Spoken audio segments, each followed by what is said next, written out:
What do you picture when you think of a medieval knight? Maybe shining armor, heroic quests, rescuing princesses. But the real life of a knight was far more complex, far more demanding, and far more human. Today, we're going to follow a real 14th century English knight, Sir William de Clare, through one entire day of his life. From the moment he wakes inside a cold, stone chamber, to the moment he falls asleep under flickering torchlight, we're going to see exactly what everyday life was truly like. No fantasy, no exaggeration, just historical reality. So, let's step back into the year 1370. The castle is quiet, except for the distant sound of a watchman stamping his feet against the cold. Outside, the sky is still black, with only the faintest hint of light gathering behind the horizon. Inside the keep, down a narrow corridor of uneven stone, lies a small private chamber. This is where our knight sleeps. The room is not luxurious, not by modern standards. A wooden bed with a straw mattress. Rough wool blankets. A single chest for clothing and valuables. A small writing desk with a candle stub melted onto the corner. On the wall, a tapestry hangs, not for decoration, but to block the draught. This is where Sir William opens his eyes. And his day begins. Sir William wakes not because he feels rested, but because somewhere below him, the chapel bell begins to ring. One long, slow, echoing tone. It's the signal for morning prayers, and for most of the castle, it's the unofficial alarm clock.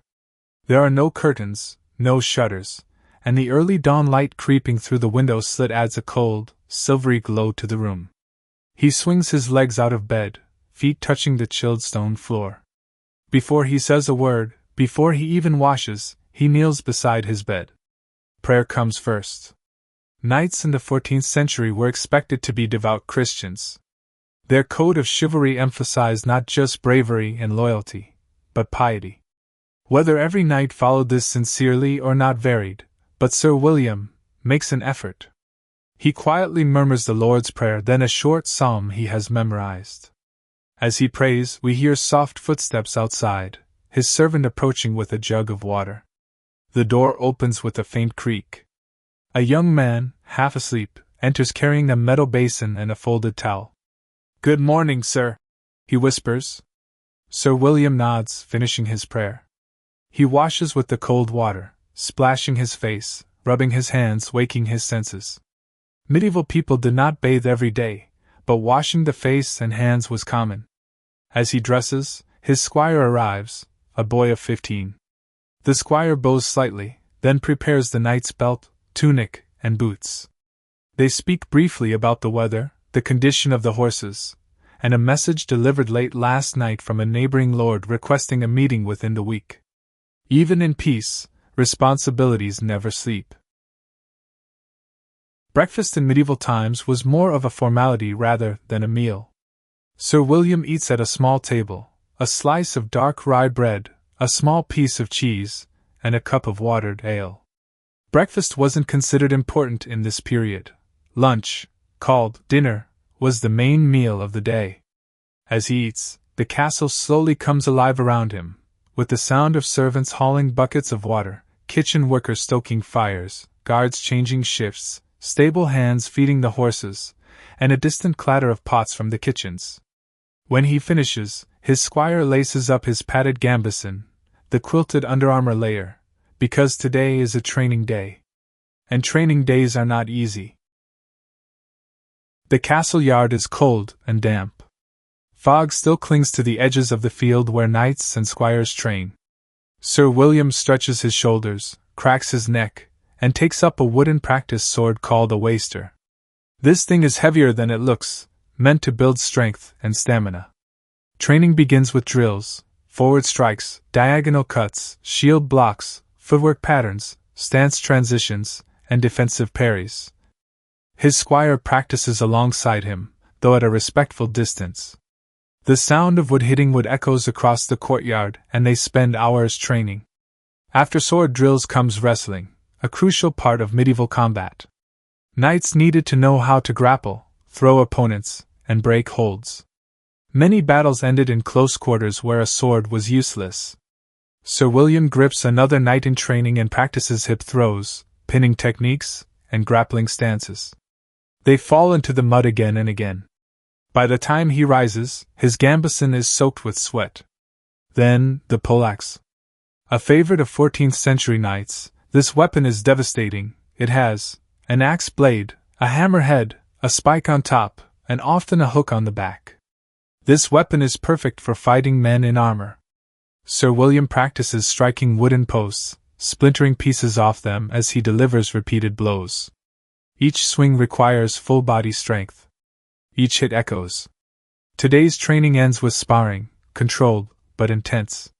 When finished, Sir William removes his helmet, breathes heavily, and wipes sweat from his brow. Training is brutal, but essential. Now comes the true pride of a knight, his horse, the destrier. The stables smell of hay, leather, and warm animals. Stable boys rush back and forth preparing mounts for the day, tightening girths, brushing coats, and checking hooves. Sir William's destrier, a powerful war horse named Mars, stamps his hooves impatiently, eager to run. Sir William runs a hand along the horse's neck, checking for soreness or hidden injuries. Losing a war horse is like losing a small fortune. Horses are assets, companions, and weapons all at once. He mounts, settling into the saddle. As he guides Mars toward the training field, a squire jogs beside him carrying a long wooden lance. The squire offers it up with both hands. It's nearly as tall as the boy himself. Sir William reaches down from the saddle, grips the smooth, polished shaft, and swings it effortlessly under his arm into the proper couched position. A squire places a shield on a wooden frame some distance away. Sir William lowers his lance. He gives Mars a quick nudge with his heels. The destrier explodes forward, hooves hammering the earth. Sir William leans into the charge, keeping perfect balance as the air whips past his face. At the final moment he aligns the lance tip with the target. Crash! The shield shatters. The lance splinters on impact. A successful run. This isn't just accuracy, it's training balance, timing, and the ability to stay mounted after delivering a full-force strike. He performs several more runs, each as exhausting as sprinting with weights. Next comes maneuver training, tight turns, sudden stops, and sideways movements guided only by pressure from his legs. In real battles, a knight often needs both hands free. By the time he finishes, both he and his horse are steaming with sweat. It's finally time for the biggest meal of the day. The great hall is bright and loud, the fires roaring, tapestries shaking gently as people shuffle past them. Servants bring out trenchers, flat pieces of stale bread used as plates, and bowls of pottage, a thick stew of barley, vegetables, and sometimes meat. Sir William sits at a long table with other knights and higher-ranking retainers. On today's menu, pottage, roasted chicken, bread, onions, leeks, ale, and possibly imported wine for the nobility. Seating follows strict hierarchy. The lord sits on the raised platform at the end. The closer you sit to him, the more important you are. Conversation covers everything, from local politics and rumors of Scottish raids, to disputes among villages, harvest yields, and a nearby noble family arranging a marriage. A minstrel plays a lute in the corner. Dogs weave under tables hoping for dropped scraps. Servants constantly refill cups and replace trenchers. By the end of the meal, the hall smells of food, smoke, sweat, and noise, a genuine medieval atmosphere. As the plates empty, the tone of the hall shifts. The initial bustle gives way to a looser, more relaxed mood. People lean back on benches, voices grow louder, and the ale begins to take effect. Someone tells a joke loud enough that half the hall laughs, while a steward quietly updates the lord on matters of the estate. A few knights argue cheerfully about who performed best during the morning's training. Across the room, two older retainers compare the harvest to years past. The final course is simple, maybe dried fruit, nuts, or a spiced wine if the lord is feeling generous.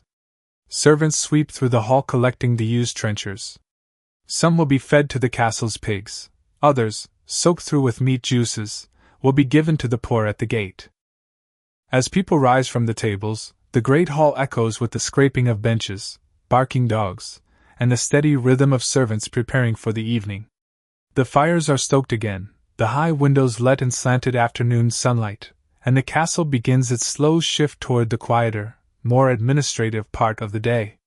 With dinner finished, Sir William wipes his hands on a cloth napkin and prepares to move on to the next set of duties, the work of managing land, law, and people. The meal may be over, but the day is far from done. After eating, the image of the heroic warrior fades, and the reality of noble responsibility returns. Sir William walks through the castle courtyard, accompanied by his squire, heading to meet his steward. The steward has documents for him to read, reports about tenants, crop yields, and tax collection. This part of his life is much less glamorous. He sits at a table with parchment and quill while the steward reads aloud. A dispute between two farmers over grazing rights. A list of fines collected at the local market. A report of a broken bridge that needs repair. And a request from a village priest asking for additional grain during a poor harvest. Sir William signs, approves, denies, and discusses. This can take hours.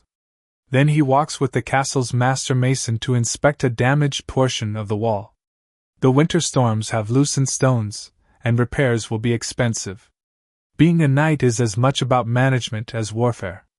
In fact, in peaceful times, most of a knight's life is administrative. Having fulfilled his duties, Sir William returns to his chamber. Here, he and his squire begin inspecting his armor, every single piece. Mail leggings and hauberk. Breastplate and backplate. Pauldrons, vambraces, greaves. Metal must be polished, hinges oiled, leather straps repaired. The squire sharpens the sword with a whetstone, carefully drawing the blade at an angle, producing a soft scraping sound. Armor is expensive.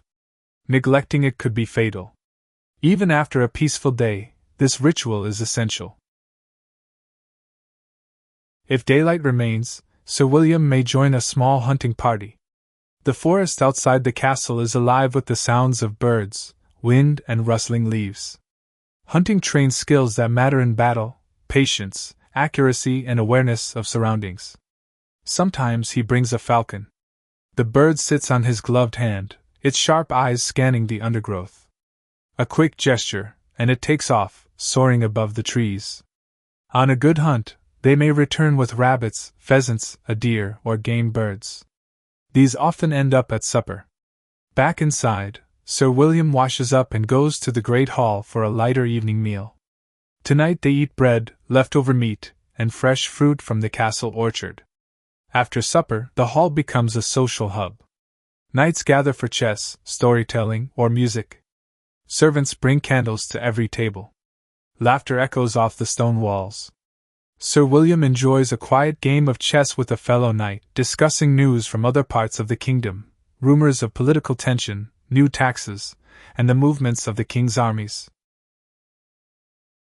As night deepens, the castle transforms into a quiet and peaceful place. Torches line the corridors, their flames flickering gently. Outside, guards take their posts along the battlements, spears in hand, watching the dark landscape. Sir William returns to his chamber, tired but satisfied. He kneels once more for evening prayer, thanking God for safety, for strength, for a peaceful day. He removes his clothing and gets into bed, pulling the heavy wool blankets over himself as the night air grows colder. He lies still for a moment, listening to the distant sounds of the castle. A guard coughing. The wind howling through the crenellations. Steel boots echoing softly on stone. Tomorrow will bring more training, more management, more responsibility. And perhaps, just perhaps, a messenger could arrive with orders from the king. But for now, Sir William sleeps. And our glimpse into the life of a medieval knight ends.